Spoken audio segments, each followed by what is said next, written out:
আসসালামু আলাইকুম সুপ্রিয় দর্শক, আজকে আমরা আসছি ভাসমান শহরে।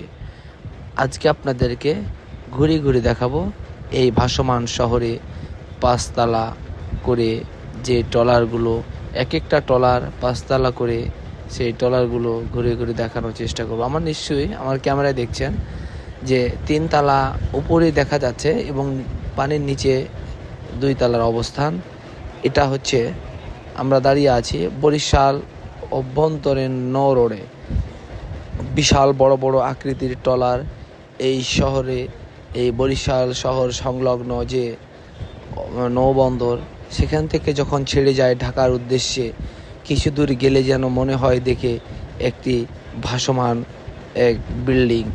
সত্যি এই ভাসমান ট্রলারগুলো এত বড় বড় আকারে। আমি ভিতরে যখন ঢুকেছিলাম, ভিতরে ঢুকে দেখলাম যে মেশিনগুলো বিশাল বড় বড় মেশিন। আমি সত্যি রীতিমতো মুগ্ধ হলাম এই ট্রলারগুলো দেখে। দর্শক, আপনারা সুযোগ পেলে অবশ্যই আসবেন, দেখে যাবেন এই বরিশাল অভ্যন্তরীণ নৌবন্দর। ধন্যবাদ।